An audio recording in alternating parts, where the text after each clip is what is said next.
Welcome to West Coast Wednesday here on Prospectors Radio with Kathleen Biffle, Ron Harrison, Rich Cooley, Scott Swiftwater Toney, Indiana Gold Hunter Dennis Dayton, and your host, Tim Grimes. We hope you enjoy the show, and thanks again for listening.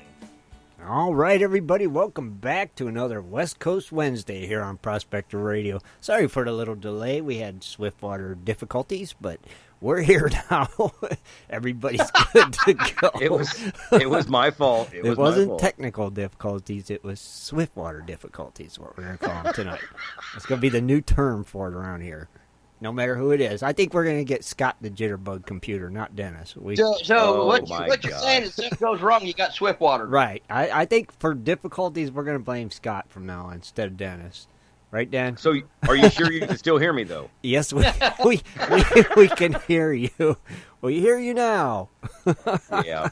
You guys got to remember, I got like a different Skype screen because you guys describe things totally different than what mine looks like, and I don't know why. I don't know why either. I can't. Yeah, figure it's it like out. really different. I was sitting there. I was asking you earlier. I was like, how do you mute back on? Because usually I've got a black screen. I've got your guys' pictures. I've got Kathleen's pick and shovel, and your picture, and Dennis Dayton, and all that. It's sitting in all four squares. And I'm like, where is that at? I don't know where it went. And I'm looking around for it, and all of a sudden, you guys just disappeared. See, yeah, that's what I say. I don't know what you clicked. I was like, what did he click? Yeah, it started to make me nervous. Yeah, weird. I don't know what it was. Yeah. Well, at least I got back. Yeah, thank goodness you got back.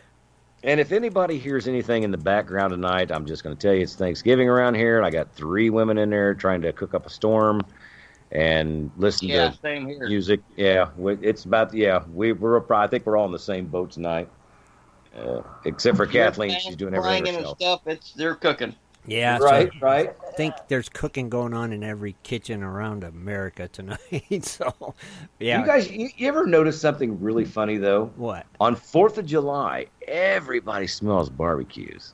But on Thanksgiving, you don't smell that much turkey dinners through the neighborhood. No. And I know they got exhaust fans and things like that. You know, you got to have that things going on. Yeah, you would think you would smell it. You would think you'd smell more like, a barbecue through Thanksgiving. You'd smell it through the neighborhood. Yeah, but it's kind of funny you don't. Right. You got a good point there. It should smell like a big old Thanksgiving turkey when you go down the street. Cold here. Yeah, right. Everybody's windows are closed and doors. And we're not barbecuing turkey. I don't know how you guys do it in Arizona, but they must barbecue them, Kathleen. They have some people will deep fry their turkey in the good. garage. That is and good. Those, you know what? Those are really good. It is. They are. I've done that one. before. Oh, mercy. I'm sorry, Tim. You know what? Go ahead with your thing. Oh, no, you're fine. I was laughing at you guys. I was just thinking, Thanksgiving is a great time of year this year. I actually have a friend of mine, Left Turn Tom. You guys have seen him in some of my videos. One of the guys that hangs out up there at the camp, he actually went through a double stroke, and got out of the hospital just in time to come here to Thanksgiving dinner. So we're catering to him a lot and keeping him situated and smiling. And then, like I said, I've got there's 3 people right now in the kitchen cooking, and another one of my miner buddies, which is another the video I actually posted today. He's in there helping them cut up vegetables, so they don't have to do that. So, and I said, he goes, you don't mind if I cut them up? I'm like, hey, if you want to, you go ahead. He's like, okay. And he used to be a cook, so he don't mind to do that stuff. And I'm like, yeah, if you want to do it, they don't mind as long as you don't get in the way. Yeah. And so he found him a place off the side table, and he's been cutting up vegetables all night. And it got to be, what those I call them chicken pans, but they're like just aluminum foil pans, but you put a chicken in them. Yeah, turkey roaster pan. Yeah, okay. Yeah. He's got one of those full of cut up vegetables already. Oh, I was like, he's going to town. Nice. Oh man. Awesome. Well, let's get on with our introductions, and everybody can tell me their little stories. Let's start off with, I'm going to start off way off course tonight. I'm going to start with the Indiana Gold Hunter himself, Dennis, 2 Turtle Doves Dayton. How you doing tonight, Dennis? Wow! Start me out first. What the heck? I never do you first. I've been doing pretty good. We well, of course, I don't know what's gonna happen this weekend. All I know is I'm gonna relax. Try to enjoy we had a water leak in our trailer, and man, it's just been. I thought I heard the water leak like 3 days ago, and then 2 days ago or yesterday, I was still hearing the noise, and I'm sitting there and I put my ear on the tub and put my ear on the wall, where the hot water heater is. So I go in the bedroom and I go check out where the hot water heater is, and no leak. So I go outside and I pull part of the skirting back. Sure enough, there's a leak. Oh, no kidding. Well, I called the water company, have them come over and shut the main off, and took them 4 hours to find out where the main was. Oh, my God. And they come to find out that they're going to have to replace the main, because when they shut the water off, it doesn't go all the way off. Thank God the leak is actually it's like right above my valve, so I can shut the water off. Right. And it's not a massive leak, so when we need water, we just turn it on, use what we got to do, and then shut it back off. That sucks, though, don't it? Yeah. You have to go through that, and it's cold, because you got to go outside. Well, yeah, I mean, like, it's supposed to get down to 24 tonight, so I'll crack the valve out there. Right. That way a little bit of water's running, so. Yeah. And yeah. When they going to fix it, did they say? Monday. It's going to be Monday morning. Oh, yeah. Wow. So, yeah. They're going to have to shut the main off, because it's got real old lines in it, so there'll be a handful of people without water Monday. Oh, jeez. Yeah. That's crazy. Oh, good luck, brother. Hopefully they get it done Monday then and get you back up and going, Yeah. Cool. Well, go on. I know you got to do something real quick. Go ahead, and we'll be here when you get back. And I want to thank you for being here, buddy. I'll be right back. Okay, no problem. Thanks, bud. All right. Also joining us tonight, we got Miss Kathleen Biffle. How are you, Kathleen? Great. Just doing wonderful. Just wonderful. Happy Thanksgiving. Happy Thanksgiving. Are you cooking up a storm? Well, not so much the cooking part, more than just getting the house cleaned, and I'm hosting it. But Shad did most of it. I had to work. I couldn't work from home today, so I had to be in the office. So I had to-do lists for everybody, and they were, all helping out and cleaning, and good. They did a really good job, and Shad did a good job managing it. so we had to go grocery shopping and the day before Thanksgiving, so that's always wasn't fun, was it? It wasn't too bad, because Really? I think we rode the end of the wave of people. Oh, okay. I was going to say, I don't want to go near no stores. No, that's why we, took a little break right before we hit the store, just to unwind, and then we went. So it wasn't so bad. But you're ready to entertain tomorrow then, huh? I have a lot of cooking to do still. But the dessert fiasco was averted, so I think hopefully tomorrow goes better. Yeah, I hope you have a great Shad will be hunting pheasant tomorrow morning. It's the annual early morning Thanksgiving. Oh yeah, pheasant hunting with my brother. Yeah, Bird killer. Yeah. Got to go pheasant hunting on Thanksgiving. That's like tradition. Yeah. That's cool. Nice. Well, good luck to Shad tomorrow too, then.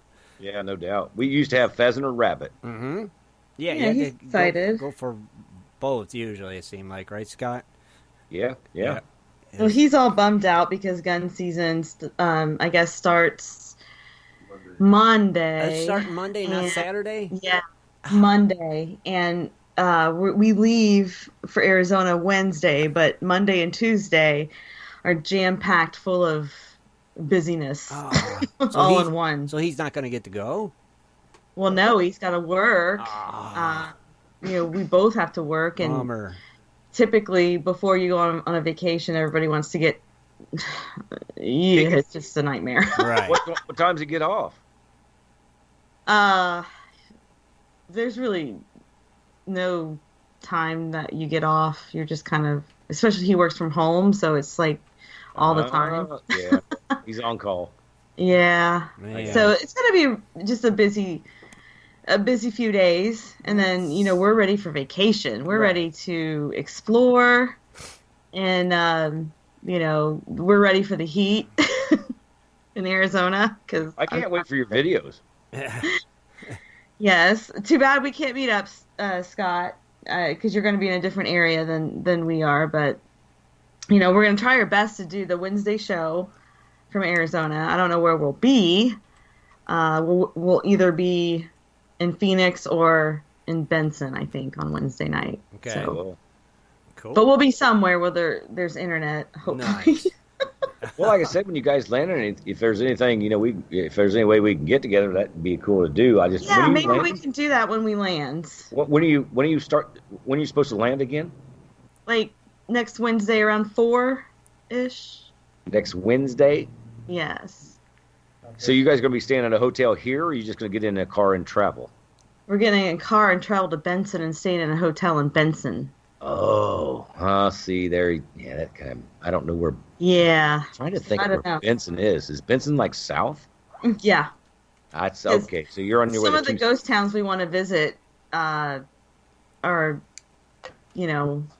spread way out in between that area and Tombstone and yeah. So You're going to be south of me. You're way south. Yes, we're way south. Just for the first couple days, and then we're traveling back up to like Wickenburg and all that.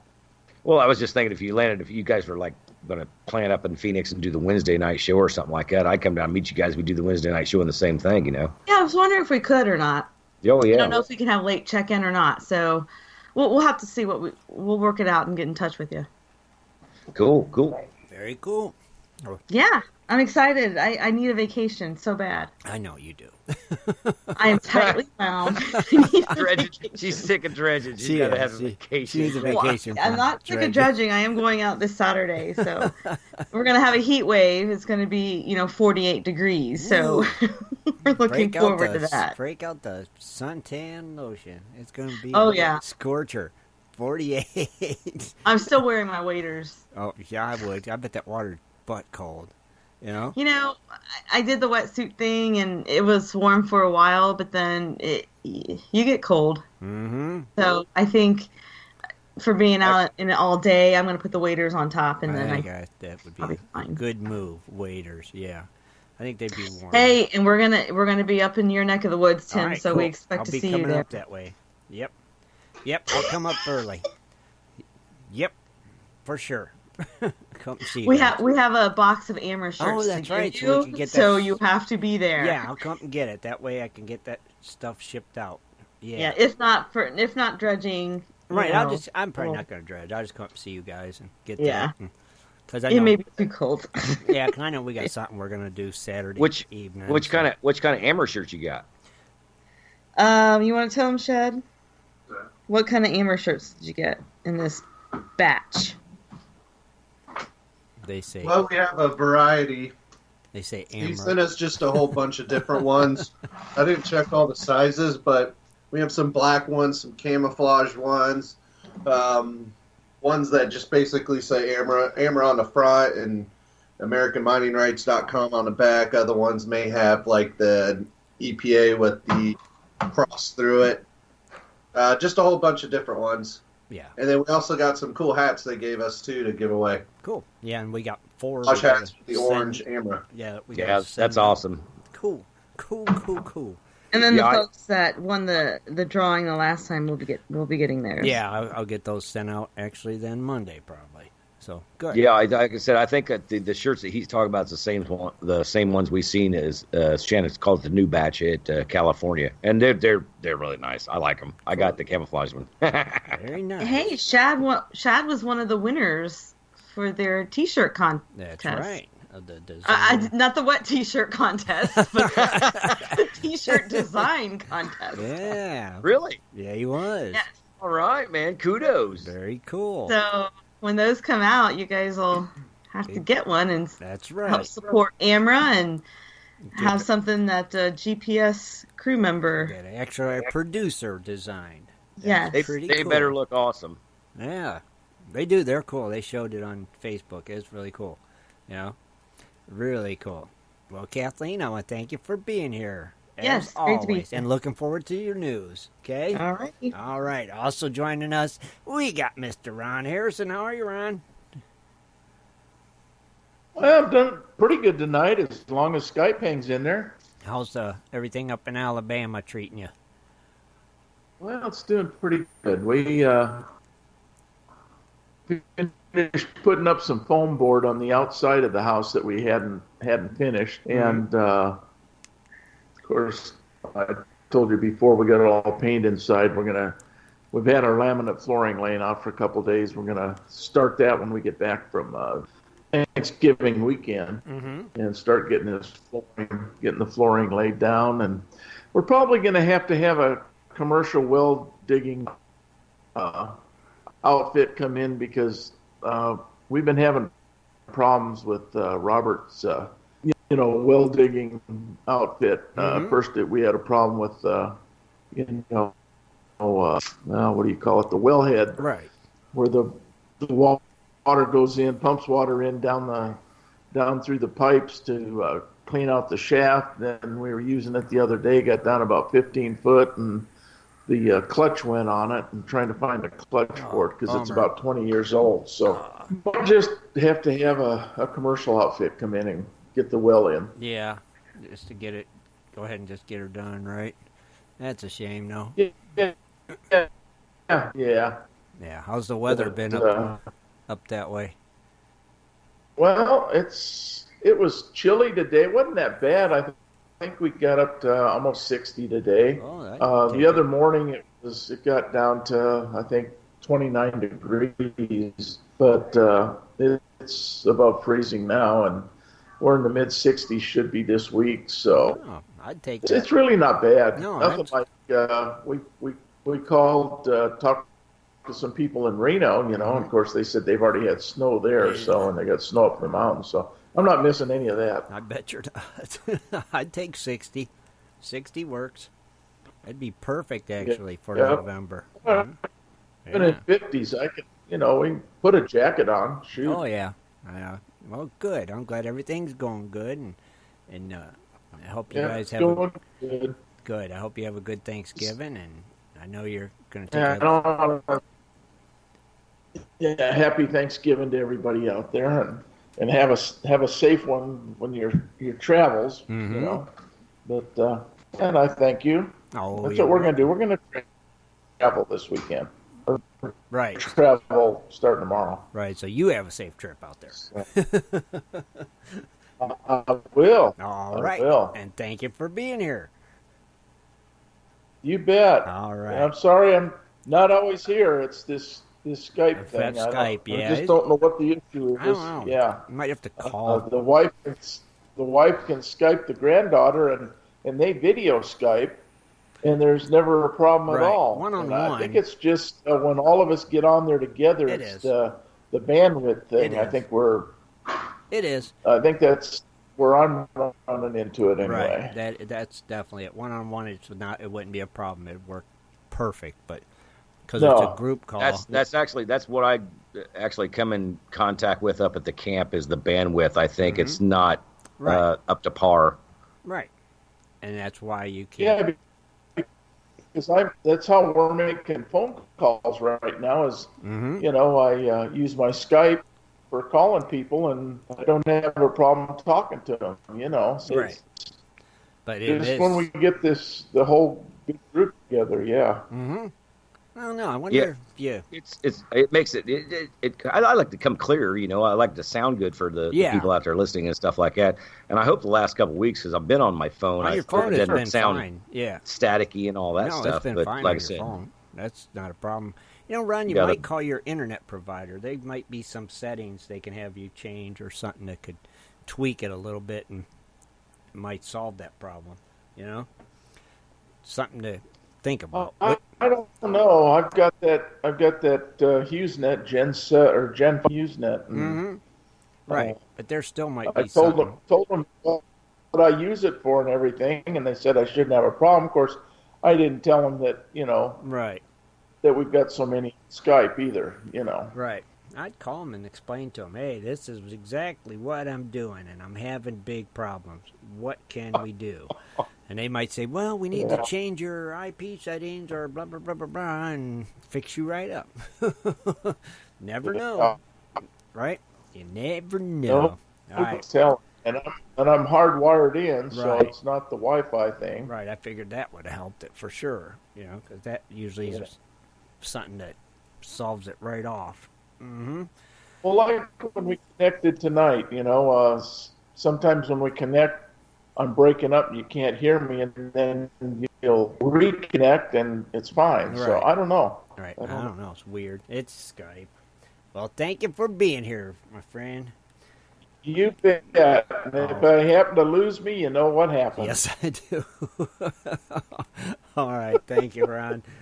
And last but not least, our very own West Coast connection, Mr. Scott Swiftwater Toney. How you doing tonight, Scott? I'm doing pretty good. How are you guys doing out there tonight? I hope everything's going well. Like I said, we're having a Thanksgiving, how do you call it, fiasco? Mm-hmm. Fiesta? Anything like that? So Chad. I'm just wondering, I don't know which one you call it, but it is what it is. And like I said, everybody's doing a pretty good job. I know we're gonna have a good day tomorrow. It's gonna be fantastic. And it's not very many times that you actually wait for, like, with me, we go into the season in October, and then you got November, December right behind it. So you got 2 holidays backing it up. It's gonna kill you for at least a week and a half out of the season. And I know a lot of people don't think that's a lot, but to somebody that digs all the time and digs every day, you're not moving that yardage, you're not getting that gold, so your season shrinks just a little bit. Mm-hmm. And this year I think we're going to fly back. As far as the rules are going, I think we're going to fly back into Chicago this year for Christmas and see your family, then wander on down, see mine. We're not going to stay too long because, like I said, it's the season. It's the only time I got to dig. So right. We'll get back here as fast as we can. And after that, I did a video already and put it on YouTube and stuff today. I hope everybody's watched it. I don't know if you have or not, but after that, I got a couple more videos. I think it's going to be really cool. Like I said, I've got a couple different old, I can call it old time dredges. Mm-hmm. And there's a couple old, underwater things I just want to kind of test out and make a video just to let people see if they've never seen it. And I think it's going to be it's going to be really cool just to work it and see if it works, for what it's supposed to be. I mean, and believe it or not, one of them is a 6-inch, and it works off of an 1.5-inch pipe. Right, that one thing you was telling us about. Yeah, and it's just, I'm still sitting here thinking, an 1.5-inch pipe, would that really pick up a 5-inch rock? Even though, I mean, the nozzle's right there, and the nozzle's only about 2.5 feet, and then it goes in the box. And which, if it goes in the box, there's enough water pressure. If it pulled it up that far, it's going to blow it out the back. But I'm just really curious to see if this old equipment works, equivalent to the guys. I think this wasn't made like yesterday. This stuff was made. I'm giving, I think maybe the 70s, early 70s, something like that. Okay. I mean, it's that kind of old. Wow. Because the other one's a 3-inch, and it's got a weird hose attachment, like an 1.25 inch or maybe a 1 inch going into it. And I'm like, wow, that would be for 1 inch of water moving through a nozzle to pick up a 3-inch rock. I would kind of be amazed at that. Now, I'm not saying it can't happen. Mm-hmm. I'm just saying I would like to see it happen, but I don't have any of those hoses, so I won't be able to test the small one. But the big one, I'm going to test that one for sure, and I'm going to make a video on it. And I'll just tell everybody now, I don't have any what do you call those things? GoPros, underwater cameras, anything like that. So I'm not going to be able to go underwater, but when I do the video, I hope the water is going to be clear enough, because usually our water comes off the snow melt and the rain. Mm-hmm. So it does clear off. So if I can get some water clear enough where, I can just actually put it underwater and let people see if it works or don't work, it could be, a lot of people maybe had the same ideas I had, and that is one of them. And if it doesn't work, well, guess what? It doesn't work. Yeah, true. We'll find out. And then like I said, I got the 6-inch dredge, and I hope to play with that a little bit this year if we get enough water, I've got a place that's wide enough that actually, the water widens up, that you're going to be in like maybe 2 foot, but you can go about 4 foot off the bank and still be pretty safe, not getting, swept away in the water. Right. And then I want to try to do a little video on that 6-inch too, because I think that's going to be cool too. Yeah. A lot of people, they think, well, I want to work a 6-inch. I want to do this. I want to do that. But if you've never been on the end of a dredge, a 6-inch dredge it's a monster. Imagine. Ben runs a 4-inch out there, and I've worked with him, and we do the dry land dredging. We get to spray the dirt out of the rocks and everything like that. But I'll tell you what, at the end of the day, folks, when you come back and you've been throwing rocks all day, you know what? I know what pitchers go through now. It's bad. Oh, it is. It's rough. I can imagine at 6. That thing's gonna be. That's gonna be a fine piece of equipment to run. You will move some dirt. It's gonna make a nice video, I think. I hope. Oh yeah. And you know me, I want everybody just to see like the equipment work, and if it works to the equivalent of people that find gold. Mm-hmm. That's my whole thing. So Right. it's going to be. I'm going to have it running under the water where you could see it, under the water. Yeah, see, that's what I was saying. I don't have one of those GoPros or nothing like that. I might be able to borrow one, but the GoPros already, they look really, like if I try to incorporate it in my videos, they don't look like the same camera. It's like really different, and they say it's HD, but it doesn't look like HD. Like my cameras on my video, they're HD, and then when I try to use a GoPro, they look like an old handheld camera.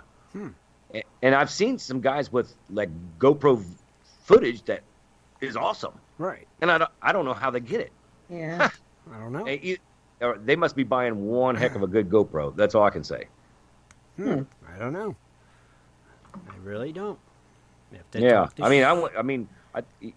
would like to shoot some underwater stuff. It'd be kind of cool just to see, let you see what the rocks are sucking up into it at the time. Right. But I think, like I said, if I get maybe a 2 foot stretch of water, I can actually put that below the water, and you would be able to see through my camera through the water and actually seeing it, what it's actually taking into the nozzle itself. Well, we look forward to seeing it for sure. So, Can't wait, Scott. And like always, thank you for being here, my friend, and looking forward to your little segment tonight as well. Okay? all right. All right. And on that note, let's turn it on over to Kathleen and... It is time for Dredging Up the News with Kathleen Biffle. Mining news from around the globe, metal detecting, dredging, entertainment news, and fun facts as well. Here's Kathleen. All right. It's the 22nd of November. Happy Thanksgiving, everyone. Happy Thanksgiving. I'll start off with a story. Nevada Sunrise Gold Corporation announced it has signed a letter agreement to acquire 100% interest in Lovelock Cobalt Mine, located in Churchill County. This is 100 miles east of Reno, Nevada. The Lovelock property consists of 35 unpatented claims in the Cottonwood Canyon area of Stillwater Range. It totals approximately 700 acres. It was discovered by George Lovelock and Charles Bell in 1880. The mine operated from 1883 to 1890. And this story is kind of an update. I talked about this a while ago, but in Billings, Montana, opponents of 2 gold mines that were proposed near Yellowstone National Park, well, on Tuesday, they pressed for Montana's lone U.S. House member to seek federal legislation to withdraw public lands near the park from future mining. After a measure stalled in the Senate, businesses and conservation groups said that the support of U.S. Representative Greg, I think it's Gianfort? Is it Gianfort or Gianfort? Is crucial to making the temporary ban permanent. A Yellowstone area mining ban measure sponsored by Democrat U.S. Senator John Tester has stalled in the Senate, In the face of Republican opposition, mining opponents say gold exploration proposals from Lucky Minerals and Crevicing Mining Incorporated threaten to degrade waterways and turn away tourists who come to Paradise Valley for its natural beauty. So this is a little bit of entertainment news. I don't know if any of you have seen the show Exhibition Unknown. Yeah. Yeah, it's one of our favorites. It's Josh Gates hosts the show. It's on the Travel Channel. Mm-hmm. Well, it's premiering again on December 27th, and one of the episodes is that they're going to be featuring is a nationwide hunt for 12 buried treasured boxes. This episode evidently was filmed last April in Chicago, and it was inspired by the book by Byron Priest titled The Secret. Priest buried a dozen ceramic casks that each contained a small key that could be redeemed for a jewel if treasure hunters could piece together the clues in the book. Mm-hmm. So 3 suburban teenagers found the first cask in Grant Park in 1983. And that was reported in the Chicago Tribune. Another cask was unearthed in Cleveland in 2004, but the rest evidently are still buried across all of North America.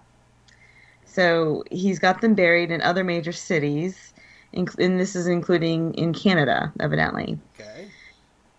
But so that'll be featured on the show this season. But evidently, Priest died in a traffic accident in 2005. So the mystery died with them, unless you can really unlock all of them. So there's still like 10 more buried. Oh wow, that'd be out cool. there. That's a lot. Yeah. Interesting, huh? Yes, very. I thought that was a fun little story. All right. I like it. There's still like 10 more buried out there. Like Yeah. more. Let's get out there. And Are you find sure it's only 10? I think. Oh, yeah. them. Mhm. That would be 10. I think so. Anyway. That MBA didn't go to waste. Nope, money well spent. No. All right. Well, I have a lot of global news stories tonight for some reason. There's a lot going on Go for globally in mining. So they're just short little snippets. I won't Okay. keep you too long. Oh, you're fine. But in Ontario, Canada, New Gold Incorporated has been fined $147,000 for pollution violation at its Rainy River Gold Mine in the processing center, which is north of Emo, Ontario. This is approximately 40 miles north of the Minnesota border. Back in July, tests by the Ontario Ministry of Environment and Climate Change found high levels of unionized ammonia in a sump before production had started at the new mine. The company continued to pump out the sump from July 26th until July 29th, releasing about 5 million gallons of waste. Then they were accused of not reporting the infraction to regulators when it happened. The company has 3 months to pay this fine. The Toronto-based New Gold Incorporated in September announced that its Rainy River facility completed its first gold pour. Actual mining at the new facility started in August. The mill began processing ore in mid-September, and they are averaging about 14,000 tons per day. So I don't know. You know what stinks about that, because you know what they say. Well, nobody reported it. Well, yeah, it's big business, and they're not going to just give that up. But I know, but in the whole scheme of things, when you're pouring 14,000 tons per day, that's a lot. That is a lot. Mm-hmm. And is $147,000 really a lot of money? Yeah.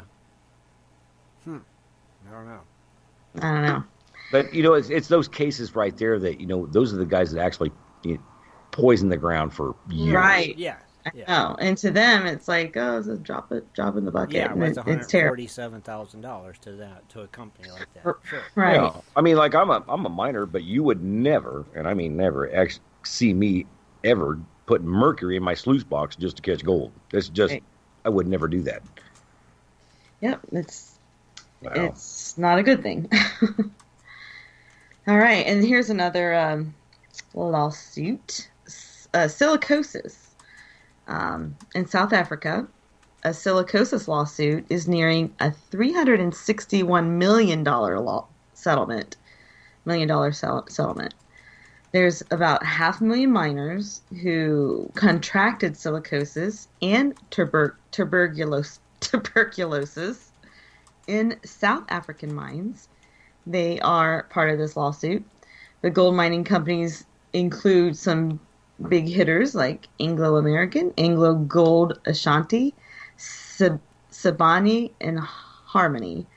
Silicosis is a disease that causes the shortness of breath, persistent cough, chest pains, and it makes people highly susceptible to tuberculosis, and there is no known cure. That's actually what we deal with out here because everything's silica sand. Yeah. Yep. Why you should wear a mask, That's right. though, right? When you're dry washing. We just stay out of the dust. Well, yeah. Sometimes I mean, I'm just... if you work it long enough, you know there's left and right, up and down. So if you figure out where the It's wind's still in going to the go, air.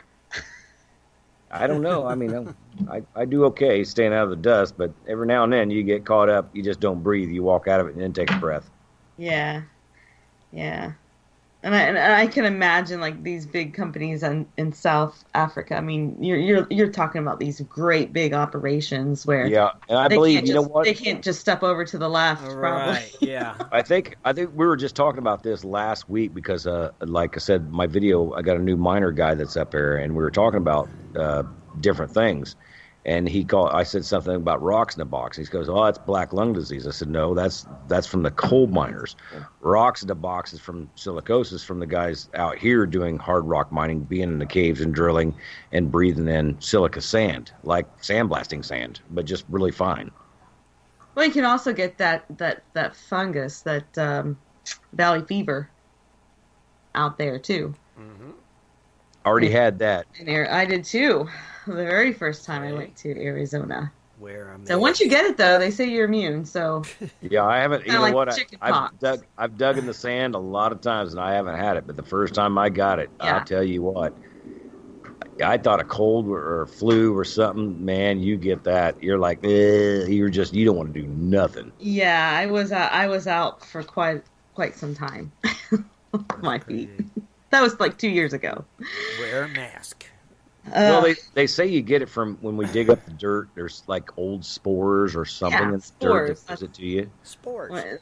From the moisture and Yeah, You can get and it. which when you dig it up, you throw it up in the air. It's that's airborne. Yep. Spores. All right. So this is kind of interesting. I thought this was an interesting one. It's about diamonds. Okay. Our girl's best friend. All Van- right. Vancouver-based Diamond Fields International, they announced that they will resume mining activities off the coast of Namibia, and this is going to begin in 2018. According to a press release, the diamonds recovered from the concession ML 111 site, that's what it's called. They're high gem quality diamonds. They're targeting a section of the seafloor, which is approximately 136 acres, and they'll be using a mining vessel, which is equipped with a 4-point mooring system, integrated anchor assist, and a dynamic positioning system to help stability on the rough seas. The mining vessel will have a remotely operated subsea tractor, which is capable of highly efficient and selective mining. So the company will need to have a new environmental impact assessment performed, just like you do, for mining above ground. And they have to have environmental management plan report prepared and approved. So now you can mine for diamonds on the seafloor. Interesting. I didn't know that. I didn't either. And I don't believe I would ever even thought of that. Nope. Hmm. But somebody did. You know what? Somebody Well, they had to be down there doing something and found something glittery and shiny. Something. yes. Yes. If I would have found a diamond on the ocean floor, I'd be starting to look around for a treasure chest. That's all I would be Right. doing. Where's the rest of them at? Yeah, I know. There's a Yeah. box of jewels. There's a box here somewhere. All right. So in Mali, Africa, the world's largest, or the world's, the third largest, sorry. Is it the world's largest, Kathleen? third largest gold producer. They are on track to exceed their earlier forecast this year. The total production from a lot of companies are announcing, their earnings. Total production from industrial and informal mines are topping 95 metric tons this year, which is more than a 40% rise from last year. And I guess that equates to this, which I thought was amazing. 439,000 pounds of gold. Holy moly. That is 3,054,320 troy ounces. Oh, man. That's crazy. That is. Yes. So to put it in perspective, I guess it's valued at $2.2 billion. Wow. That was a short little snippet. Yeah. Hey, you know what? I actually, just coming up against that, do you know which state provides the most gold for the United States? Nevada. Yeah, you're right. Wow. I didn't know What is it, 7.3%? It's a lot. I don't know the exact number. I was really surprised at that. It is surprising. Me too. I was going to say Indiana. Yeah. Dennis. Yeah, because they got all kind of bucket dredges there in Indiana. Yeah, there, they Dennis. do. Running up and down the rivers. I don't want them bucket dredges here. I want it all to myself. Mercy. Indeed. Well, you know what? Evidently you got it because you won't share none of your spots. All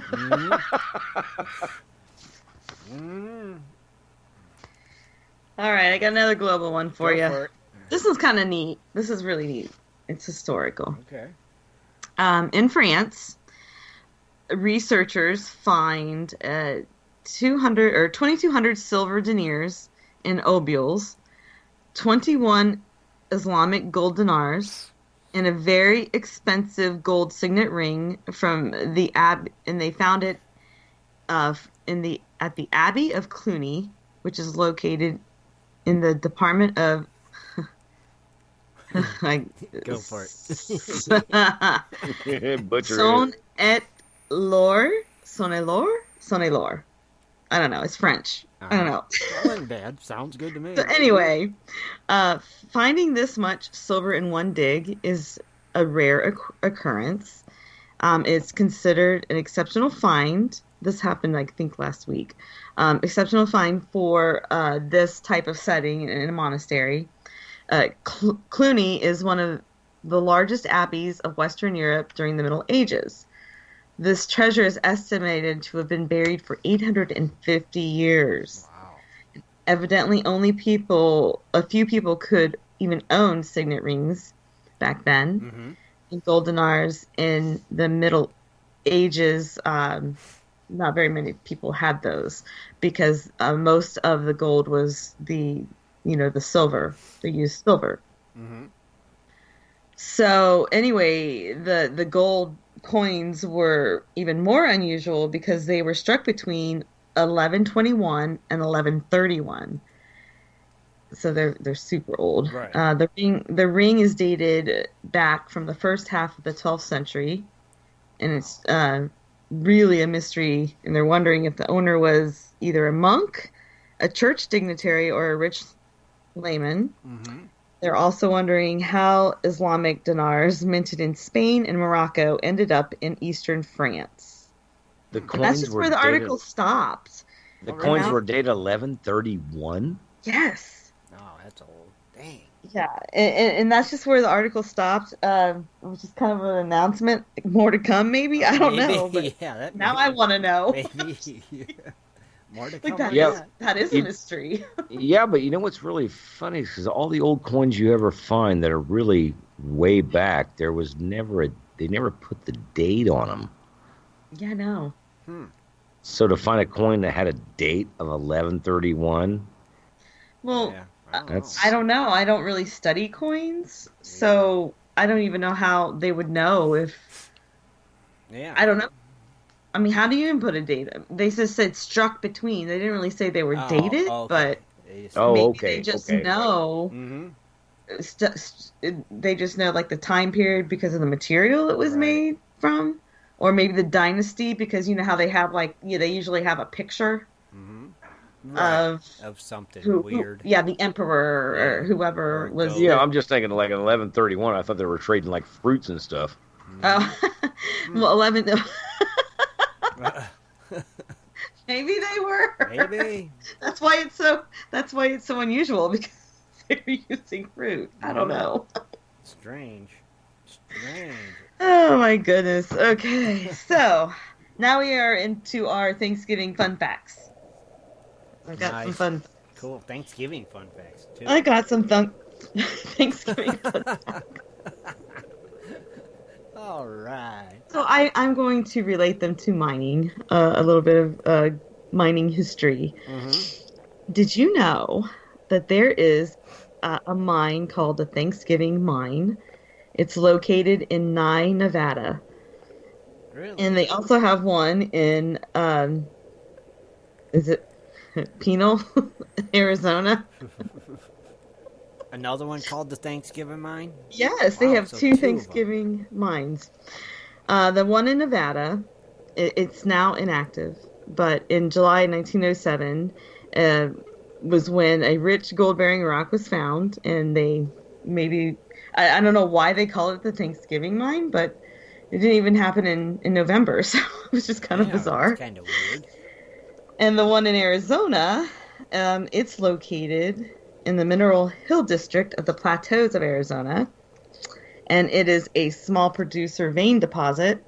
Production began in that mine in 1926 and went on until 1954.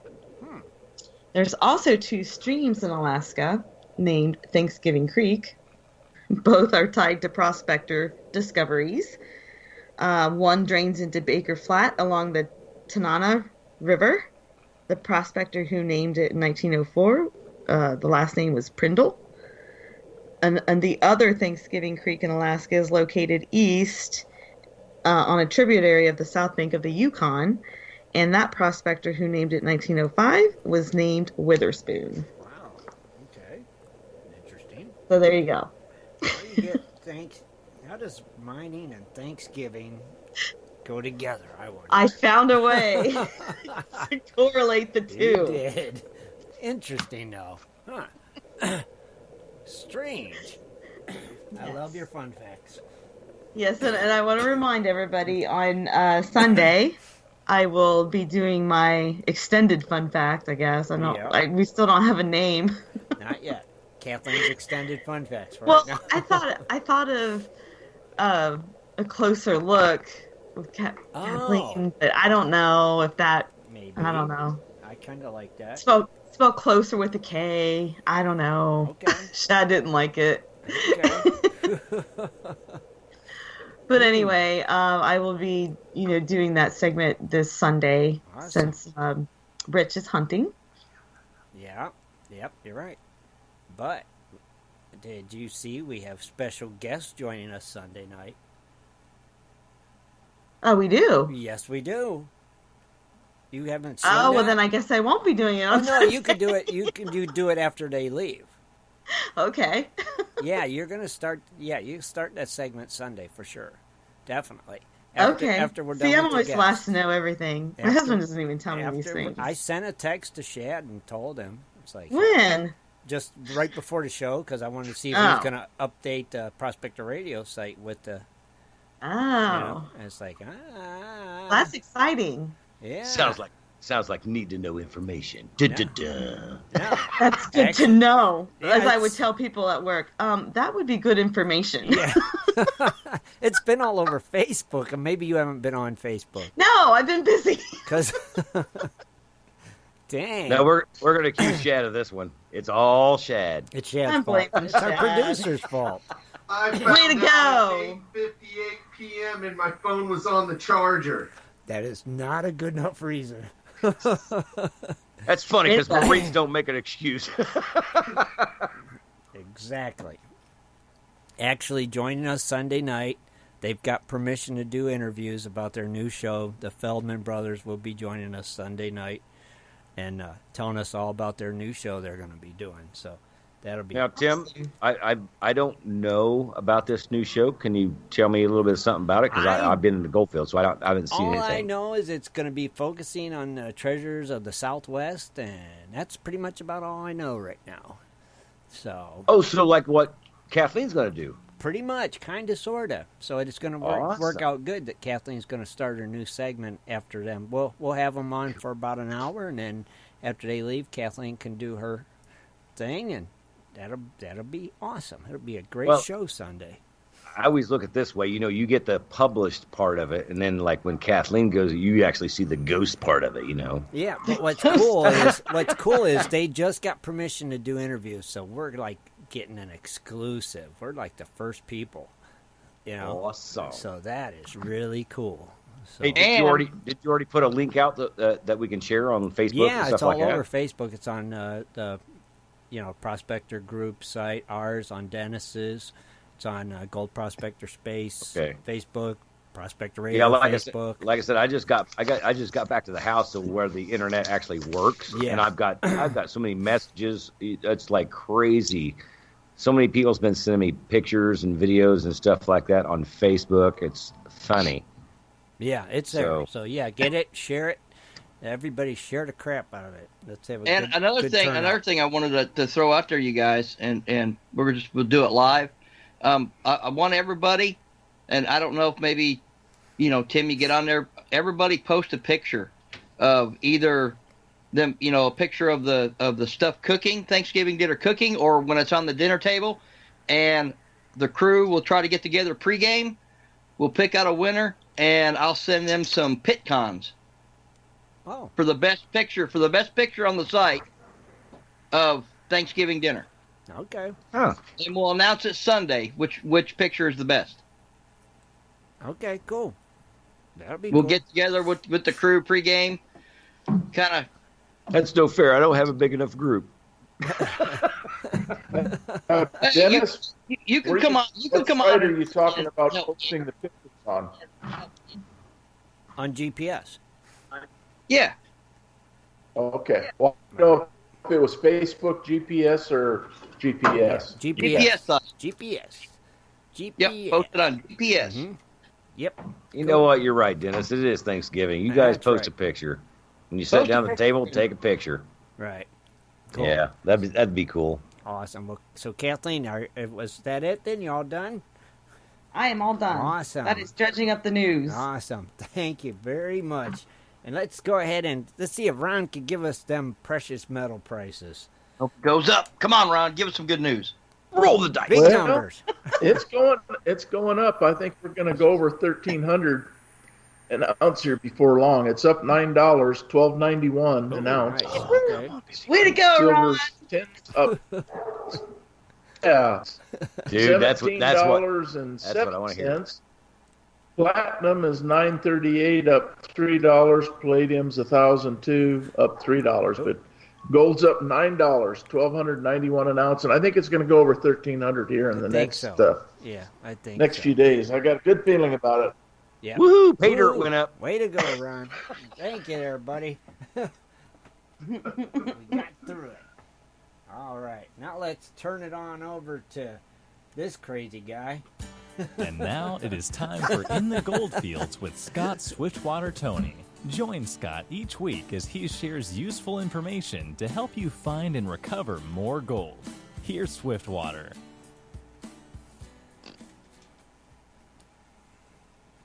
Hey, what's going on, folks? I'm glad everybody's around. Tim and Kathleen. I want to thank Kathleen. Man, I always love her news because I am an information junkie and I feed off of that stuff. So it's always, I always love to hear her news, and it's really cool to hear stuff like that. It makes a really big difference. You find what other people's doing around the world, and which I know they're probably a little bit bigger than what we are, but it's still cool, and it's always great information. And always love that gold prices too. They're going up, and that's going to help me out a lot, maybe, if I can start moving more dirt. And that's the biggest problem this year. And I want to talk to you a little bit about that. Moving dirt. How can you move dirt faster? This is going to be something funny for you. The way that you move dirt a little bit faster is, and I hate to say it because you think it takes, and man, it kills you guys. It does. I hate to classify. I mean, I really do. It just drives me nuts because I know there's a classifier on your dry washer. But trust me, if you classify before you run that through that dry washer, you are going to get more gold. It's just, I did the test. It's a flat out brass tacks. You're going to get more gold if you can move more dirt. And remember, when I always say this, when you classify a bucket up, you could take it through pretty much what we do is take it through 12 mesh, which is not that small. It's not that big either. But that 12 mesh gives us enough to pour in the dry washer, and hardly anything comes off the back of it. So anything, say a picker, a little bigger piece, this and that, it's going to come in handy because that's going to go through that little screen. And, you don't, it's not like you're shoveling. You're dumping buckets. Classify your buckets up and you dump them. And that's another thing, too, since I got back.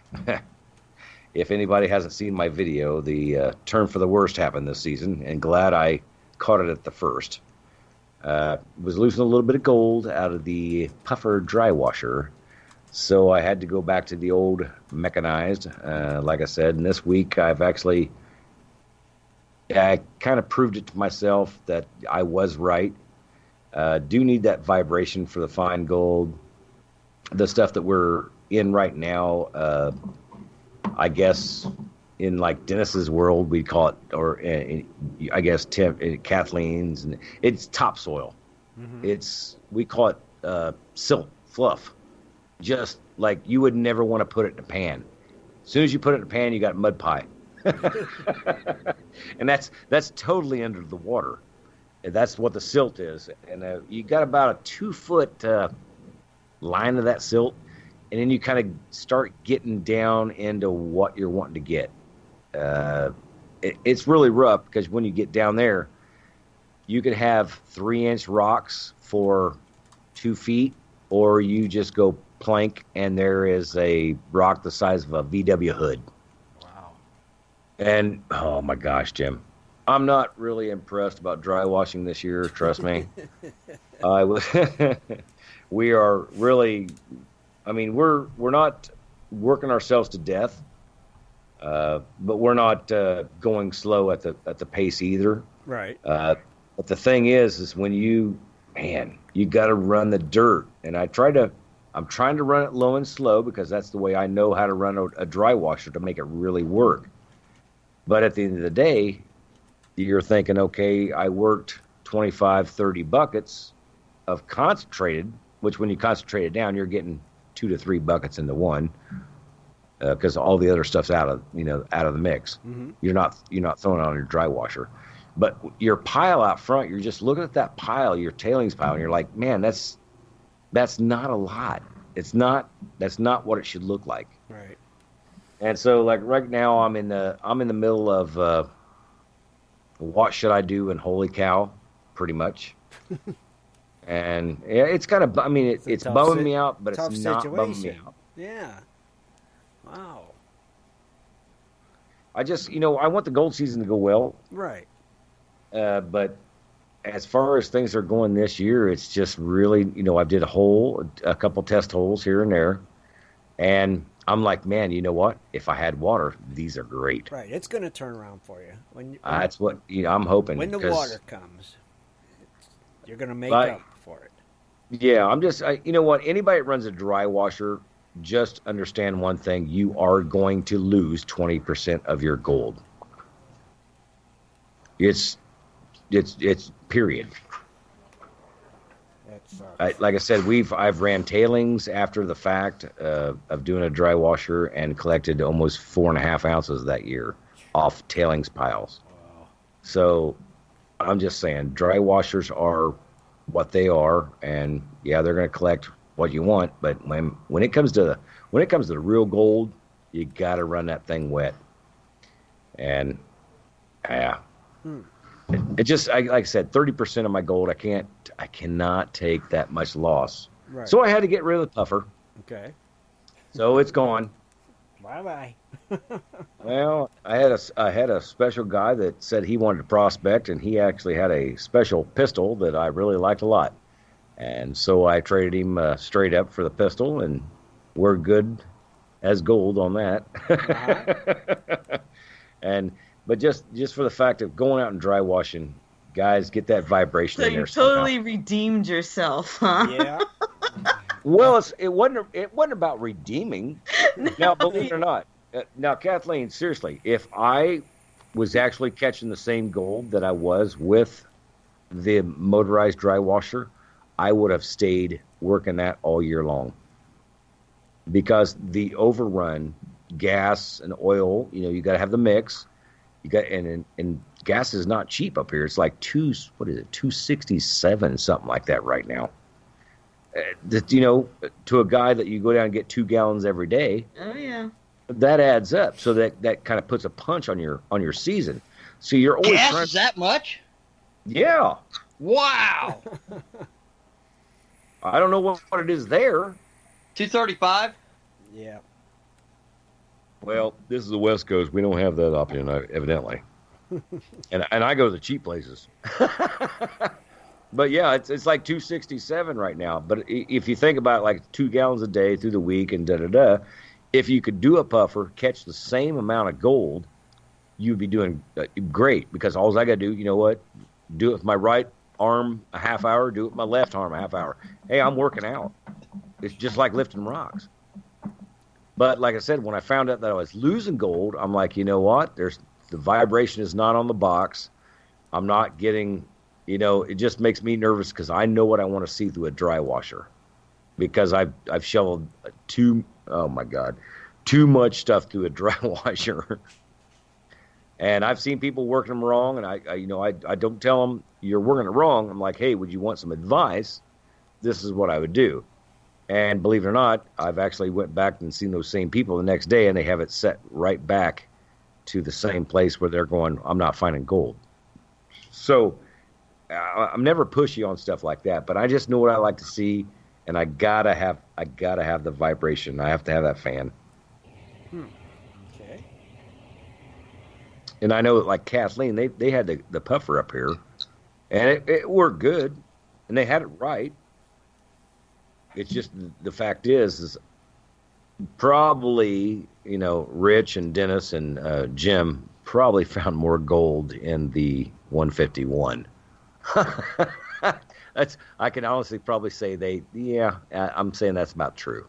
No. You don't think so? No, Kathleen and Shad actually got more gold than what we did. Found a lot of gold, Scott. They got a lot more than what we did. A lot more.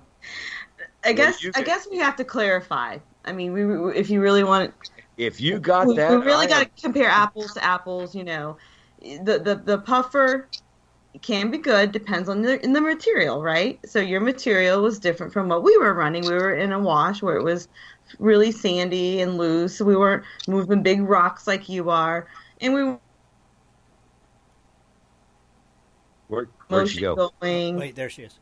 Okay. Can you hear me? Yeah. Yeah, I got you. What part did you hear and what part didn't you hear? You were in a wash, and he was moving rocks, and then we lost. Yeah, it's different material, so we were moving very different material. We weren't using a hand crank. We were using the battery. So, the variables are different. So we can't really say that one is really better than the other, or one didn't work at all, and one did. So it's to each his own, and all the you've got to try it, to see. And if it doesn't work, then you move on. Right. You got to remember though, where you and Shad was a prime spot. You were right around that bend, which I commend you guys. Kudos on that. He. But what they were vacuuming stuff up to that 151. I'm surprised. I figured maybe they would have got more out of it. But heck, if you guys got more out of the puffer, that's good. Like I said, the stuff that I'm running right now, I take it through a 20 mesh screen before I even run it through the Gold Cube, just because we could pan out 20 mesh and above really quick and not have to worry about losing anything. But besides that, we run it through the Gold Cube, and I'm just like I said, I ran the test. I took the cleanup through the puffer, I ran the tailings through the puffer, and put that in the bucket, and then I actually took 2 to 3 handfuls out of the tailings after that, and I found gold in the third batch.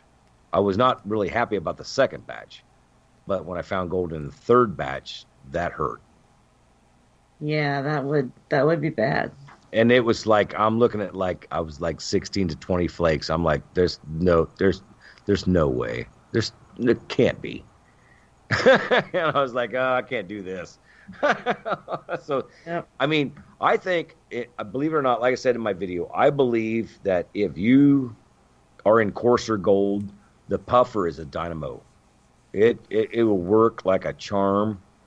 But I think as far as what I'm running right now, like is in the topsoil, just to get down to the part where we're actually going to get coarse gold, my leaf blower engine with the vibration seems to work better, I think, because of the vibration. And I've always been a stippler on that. I did things for different people and helped them sell their equipment because I really believed in it, and it works. It worked like a charm. And I still like I said, I still believe in that vibration, man. If it puffs up and you got that wah, and that thing will crawl right down the cup, and it's not going to go anywhere. Just for the fine gold. But like I said, coarse gold, I think the puffer, like if somebody put that on a backpack and went out and just started testing washes, they're probably going to find something that nobody's ever found before. And not saying that the wash never has been tested. I'm just saying, you know what? Maybe the mountain just started giving it up. And that's the exciting thing.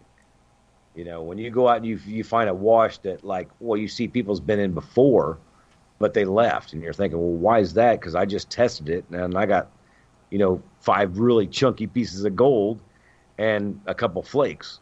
Well, that's worth, going up there and dry washing. But you got to take your equipment up there to do it. And as far as a puffer, see, I don't have the engine on mine. So mine fits on a backpack. And once I put it on there, it's like you could walk. I can walk pretty far with it on that backpack. But since you got the engine and the battery, and see, you'd want to be a little bit closer than what I am because we're walking pretty far out there. Okay. So. Interesting. That's just my that's my perspective on a puffer opposed to the wind blown engines. Something just keeps drawing me back to the fact that the vibration helps me more, right, with the fine gold. And in my mining experiences, folks, money's in the fine gold. Yep. Everybody wants to find a nugget. Don't get me wrong. I'll be woohoo, yeah, when I find that nugget. I find pickers all the time. That's great. But hey, Scott, yeah. Let me stop you right there, buddy. Why don't you just admit it? That little puffer hand crate kicked your butt. No, it kicked your butt, dude. Just admit it. Go ahead and admit it. And you decided to go to a bigger one where you wouldn't have to hand crank. Now, come on. Hey, brother, I'm not going to admit nothing like that. I know you won't. Vibrations. I will tell you what. I will go in there and get my old lady, have her come back out here and tell you that, no, it doesn't work. And she said, get rid of it. So there you go. That's your story. You're going to stick to it? You darn right. Oh, that is my story, and I'm sticking to it. Oh man. But like I said, we did the tests. When we did the test, Dennis, after 2 times running it through, and I go through the tailings, 3 hands full in a pan, and I'm finding 30 colors. No, something's not right. I think you probably should have had Shad and Kathleen show you how to set it up. Okay. Because they had theirs dialed in, man. They were. I don't think they let a speck of go by as much as they came back with. You know what's really good is because actually Shad and Kathleen was actually running moist material through that. And they even ran it. Yeah, it was moist, and they ran it twice. Can you imagine what they would have got if it had been dry? Dry it out. Well, Dennis, let me ask you a If it question. been dry? Can you ask how much material can I run if I'm running it through twice? And they run less. We were really running a lot because we knew we only had 2 days. Power puffing. You know what? Yeah, We were power. Power puffing. We would shut everything down, and they were like 40 yards away from us, and you kept hearing this, "Squeak, squeak, squeak, squeak, squeak." I mean, it was nonstop. All right, Dennis, you pulled my card, so I'm not gonna no pull way. this. I'm not gonna pull this punch. But you know where Shad and Kathleen was digging at, right? Yeah. They were on the inside of a bin. You were digging through what? A shotgun straightaway. Who do you think's going to find more gold? Well, we actually we started. We went down to the inside bin. Remember the last place we was at? There was that nice bend right there, and we were working off that hillside cup. That big rock hill. Right, but Shad and Kathleen was digging in the surf zone. You can go around that thing sideways. If the water, you got to remember where the water goes through there, where's the heaviest part. That they were in the right place. Oh yeah, The surf zone. That's right. Oh, Nice. Dennis. Come on back to Arizona, baby. We want you to move some rocks. I can't wait. I can't wait till you guys come back out here. You guys are going to do that again, right? I'm gonna be there in a week. Yeah, Kathleen Shad will be there What next are you week. talking Yeah, about? but you're going on the ghost adventures. Come on, that's not the same. No, I'm gonna be They're prospecting. the last prospecting too. half. Yeah. You're like, What do you mean you're going to be prospecting? You said you Right. can't bring your metal detector, you can't bring your pan, you can't bring none of that stuff. Now, how are you going to be doing this? what are you talking? We're just going ghost hunting for 2 days, and then the next 3 days we're gonna be prospecting. Oh, well, then give me a call. We're meeting up I with didn't- Jimbo. Oh, you're going out with Jim? Yeah, All right. You guys going to hit another Amber claim or what? I don't know what we're doing exactly. you didn't listen to the show Sunday, Scott. No. Yeah. Evidently. That's why. Because Right. I don't have internet for crap up there, dude. Right. Yeah, because Jim is taking us to, I think, one of his claims. Up by Prescott? No, No? Okay. Wickenburg-ish area. Okay, yeah, I know where you're going. Stay away. If you see little bushes with green little bitty leaves, stay away from those. I'm staying away from all the vegetation in Arizona because it's ferocious. You're gonna.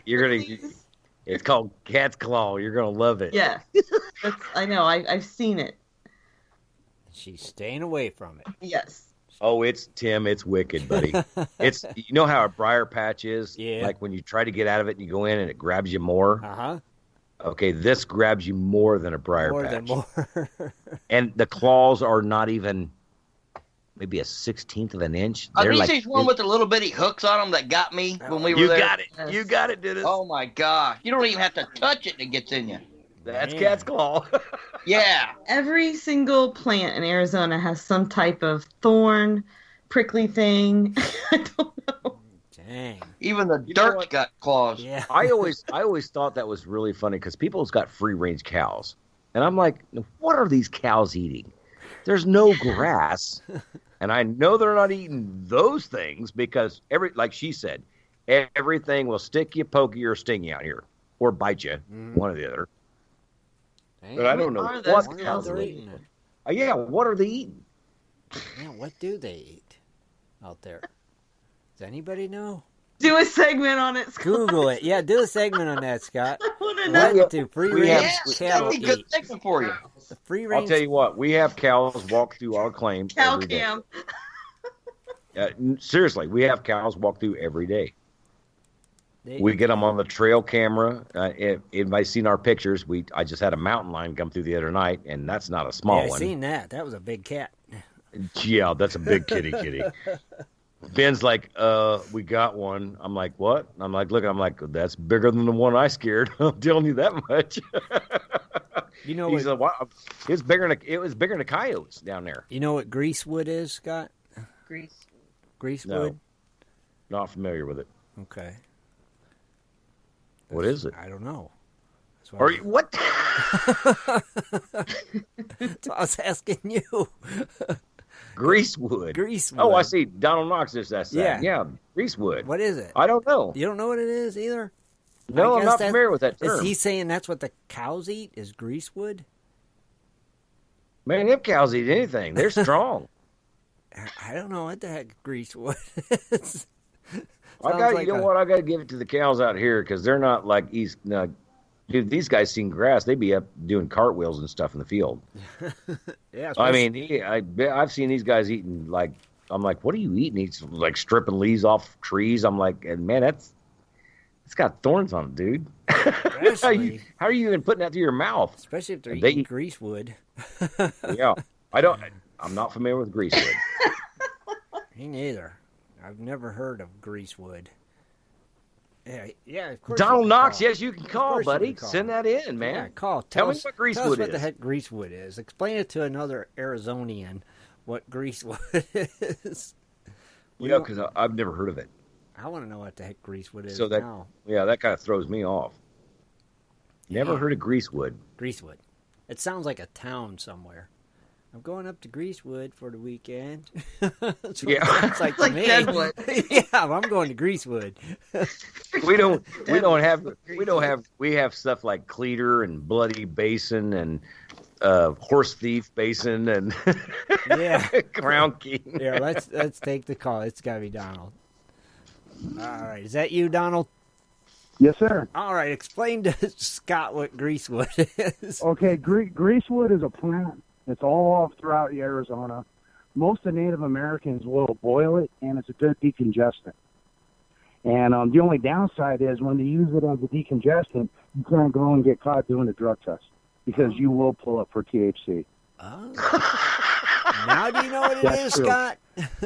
Greasewood has Okay. a heavy oil Well, on its bark, and the purpose of that oil is to eradicate any other plant around it. Only greasewood will grow. Wow. I think what you guys are calling catskill is actually called greasewood. And Which one? The cat's what you guys are referring to, because it has very small thorns on it that are curved. Hmm. And Yeah, they greasewood look like a will- cat's claw. it's Meat. nasty. Interesting. I could take a picture of one and post it. Yeah. Now, when and I got friends that run cattle out here in the desert. Mhm. What they do is they have drum licks, and they pour them and they mix with water. It's kind of like baby Similac.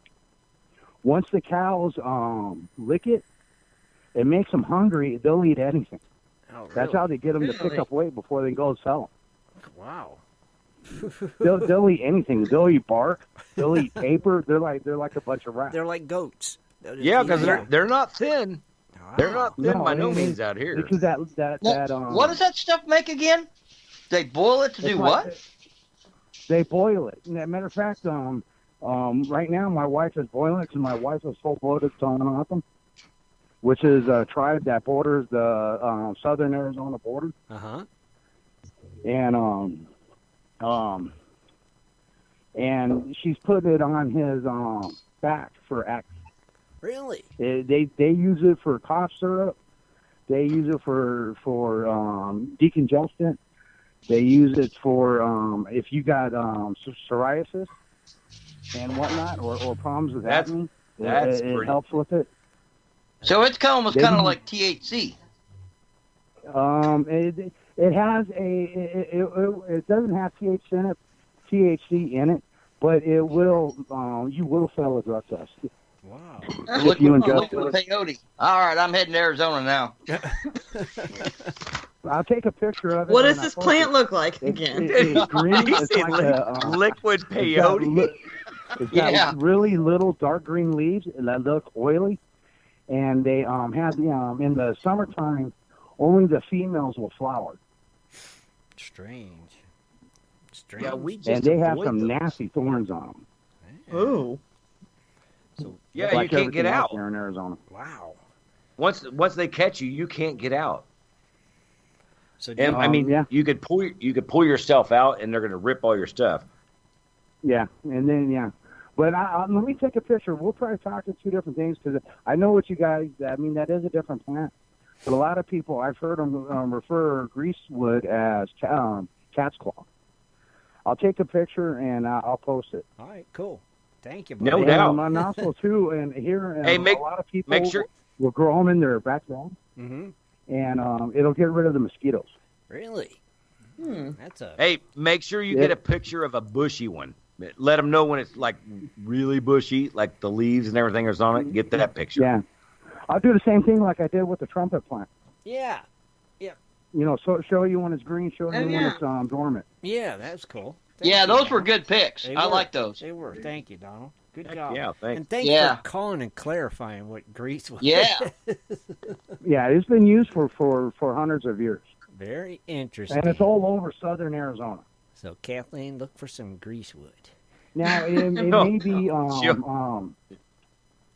a sea level thing because once you go so far up, you quit seeing sorrel cactus. Huh. You Exactly. start seeing Might be other then, yeah. types of cactuses. That's a sea level thing. Mm-hmm. It's just like there's certain rattlesnakes you don't see above Phoenix, and it's a sea level thing. They prefer to be less than 700-800 sea level, feet of sea level, where it's hot. Well, I'll tell you You know, one there's- thing. I've seen enough of them. Oh Yeah. goodness, snakes! Yeah. I forgot. I was going to say I'm 20. they're still I'm out. I'm You 2025 guys are going to have to up be careful. above. They're still out. Okay, Kathleen, you heard that? Yeah. They're still out. How can I And did you see my repel post of the the scorpion? snakes? What's that, Donald? On GPS, I posted the thing about the scorpion. Mm-hmm. That is the first picture I've seen close up of a bark scorpion. Oh. Kathleen? That's why I posted that picture. Ugh. I tell you what, I when I was there in Arizona, I never seen anything like it. When I went to the convenience store to gas up, they were selling suckers with scorpions in them. Yeah. Yeah. What Yeah. is Is that? that real? What's up with that? Why didn't you Is buy that one? real? Dude, they're Yeah. freaking awesome. And They're they- delicious. They love them. They go through them left and right at Hilo Bend. Get you one, Kathleen. No. I still have that sucker with scorpion, and I can't bring myself to eat it. Oh, you bought Dennis, one? Eat I'll it. tell you what. Eat it. You will never know you even ate a scorpion. Yeah. Trust me. It's candied. You'll never know what it was. Wow. It could have been a scorpion or a sewer roach. You would never know. I will take your word on it. Eat it, Dennis. Hey, you know what? It just puts crunch in the inside. Don't worry about it. Yeah. Ugh. Just think of Rice Krispies. You got to remember, in other countries, they eat scorpions live. Yeah. Yeah. Yeah. Protein. They Which, say- I mean, I've never thought about in my, I've lived in Louisiana for quite a few years, but I never thought about shoving a crawfish down my neck neither. But tastes that's like, just Yeah. me. tastes like chicken. That's all. Tastes like chicken, like everything else. Yeah. Eat it, Dennis. Yeah, I guess there's nothing else to eat but scorpions. I guess Yeah. Go I for won't it. eat one. I won't It's eat like one. when you see them eat those tarantulas. There's no Yeah. way I'll eat a tarantula. No, never. I don't like spiders anyway. Not eating no dang tarantula. They say the legs are extra crispy. Yeah. I think I would eat a snake before I eat a spider. Yeah, I'd eat a snake, but not a spider. See, we're running Thanksgiving dinner now. Kathleen, Yeah. you hear me? They say Yeah, their I've legs seen are extra people where crispy. they'll just throw them on the expanded metal over a fire, Mm-hmm. and they just burn the hairs off the tarantulas, and they go. Oh, I've seen them eat it And on. and it's like the when they do it to help entice you. Do you think they would be nice about it? Hell no, they're absolutely gross about it. I'll tell you And then, what. here, you want you to try remember? it? Hell It- no, it- I don't want isn't to it- try it. Isn't the Aborigines the ones that will actually barbecue like a tarantula, like out in Australia? They'll eat, and then they eat the spice. They eat it, right? Yeah. Yeah, and That's they what offer to you, and if you don't accept, you just like spitting in their face. Yeah. Yeah, I'm not eating one. Delicious. Sorry. Not eating it. Not doing it. Let's have some Thanksgiving dinner now. Yummy. So what is Well, I guess nobody can complain about turkey. That's right. Yeah. Have a little tarantula and sprinkle a little gravy, Scorpion gravy on it. Yeah, scorpion gravy. Yeah. But you guys coming?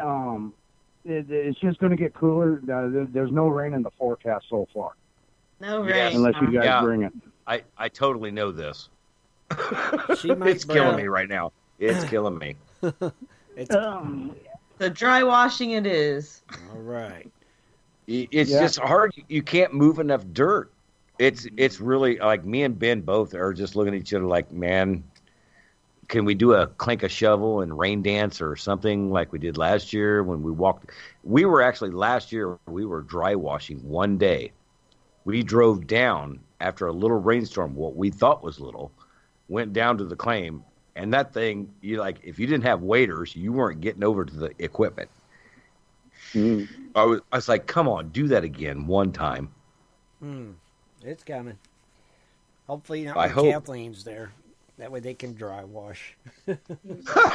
I feel bad for you, but I really don't want it to rain while I'm there. Yeah. I was going to say, because where she's going, there's probably going to be washes flood. She won't be able to get out. I'm so sick of the rain right now. Yep.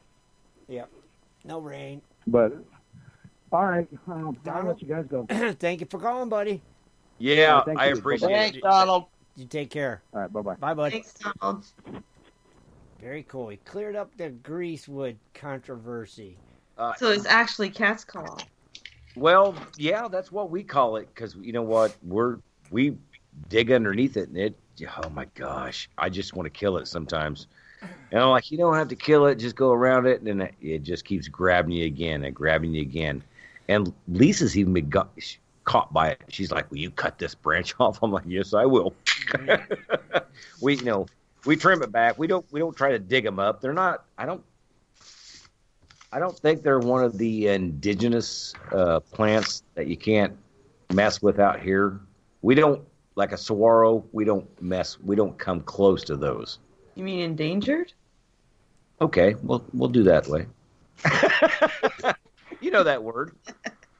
I'm just saying that Arizona is pretty particular about certain kinds of things. Right. A saguaro. Messing with cactus. Right. And where we are, saguaro is one of them we don't mess with. And then there's oh God, I can't remember the name of it. It's green as a gourd, but big thorns. And we don't mess with those either because they're usually outside the water line. Anything inside the water line, that's pretty much fair game because it's been, water willows. That's not from Arizona. So anything indigenous, we kind of leave alone. Anything that's been dropped here by like birds from migrating, stuff like that, that's just grown along the creek, that's totally different. Interesting. Yeah. For sure. All right. Well, I think we'll go ahead and wrap things up, guys. And, great segments tonight from all of yous. And Yep. Well, I also want to wish everyone a happy Thanksgiving and post a picture. We'll pick a winner Sunday. Post your Thanksgiving dinner. I'll post mine. Yeah, put it on the site, GPS site. Mm-hmm. Yeah, but we can't win. That just stinks. And then then you can really say winner, winner, turkey dinner. That's right. That's exactly what we're going to say. It. Winner, I love winner, it. turkey dinner. All right, yeah, like Dennis said, everybody have a great Thanksgiving. Don't forget to tune in Sunday night with our special guests, Josh and Jess Feldman, the Feldman brothers, and Kathleen's new segment as well. And thanks again for being here, everybody. And thanks to my great co-host for being here. And excuse me.